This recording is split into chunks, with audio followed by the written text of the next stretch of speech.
salva. Que ele veio ao mundo e trouxe uma grande revolução, que curou, libertou, foi morto e ressuscitou todos, ou a maioria das pessoas, você já sabe. Mas será que ainda temos muito para cumprir o ID? Como apresentar Jesus para alguém que ainda está sedento? Como falar de um Jesus que ainda cura, que ainda liberta, que ainda salva os cativos hoje em 2021? Meu nome é Jimmy Almeida, sou líder do Em Chamas, movimento de evangelismo do RLV, e nesse vídeo vou dar 5 elementos que os apóstolos utilizavam para falar de Jesus e que podemos utilizar nos dias atuais para restabelecer o diálogo com a sociedade.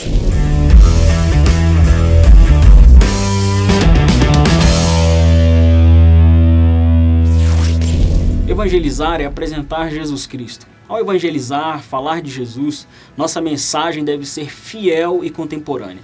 Tentamos fazer muitas coisas e damos o nome de evangelismo, que na realidade é tudo menos que pregar as boas novas.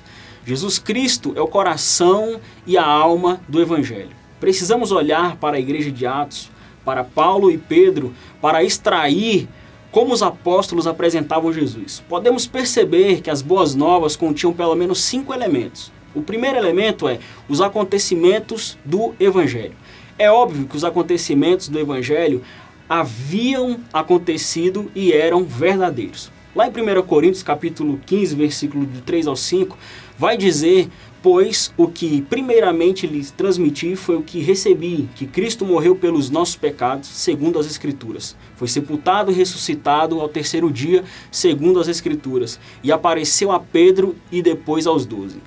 4 eventos são mencionados aqui nesse texto: a morte, o sepultamento, a ressurreição e o aparecimento de Jesus. A ênfase aqui nesse texto estava em que Cristo morreu e que ressuscitou. Lá em Romanos, complementa esse raciocínio que ele foi entregue à morte por nossos pecados e ressuscitou para a nossa justificação. Romanos 4:25. O segundo elemento é as testemunhas do Evangelho. Os apóstolos eram testemunhas fiéis e as evidências eram reais. Eles apelaram para a autenticação do Evangelho.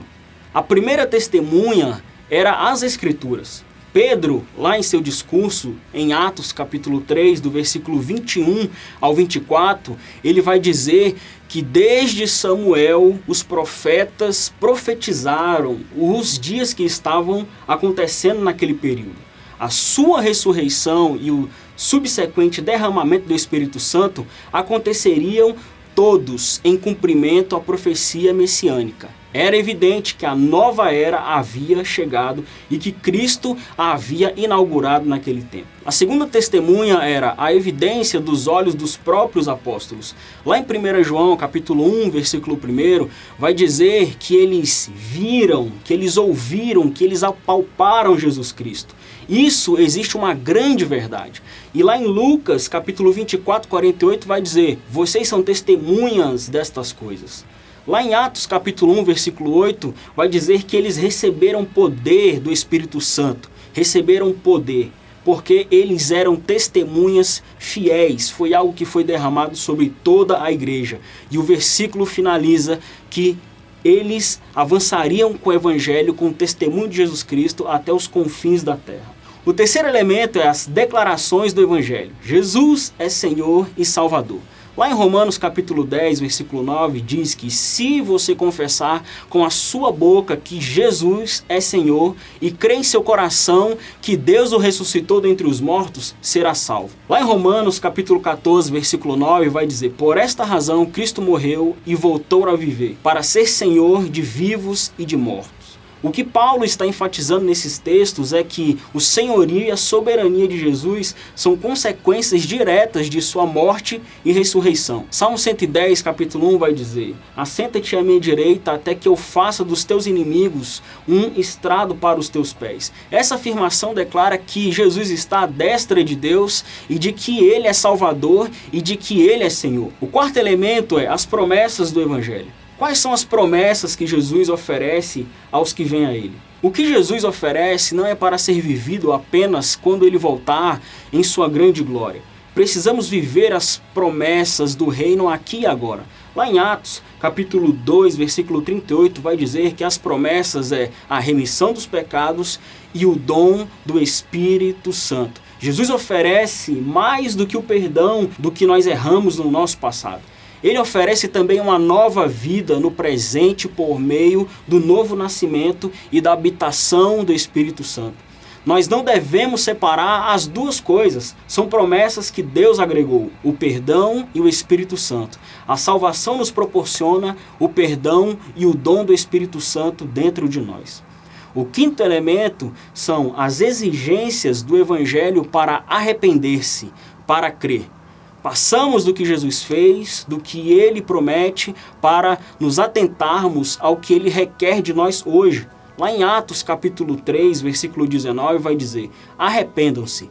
Arrepender era abandonar os pecados, em particular o horrível pecado de rejeitar Jesus. Arrepender é ter uma metanoia, uma mudança de opinião. E eles o haviam repudiado, expressado sua rejeição na cruz. Agora eles deveriam crer nele como Senhor, Cristo e Salvador, e expressar sua aceitação por meio do batismo. A mudança imposta envolve um novo estilo de vida, e Deus nos convida para viver nesse novo estilo de vida.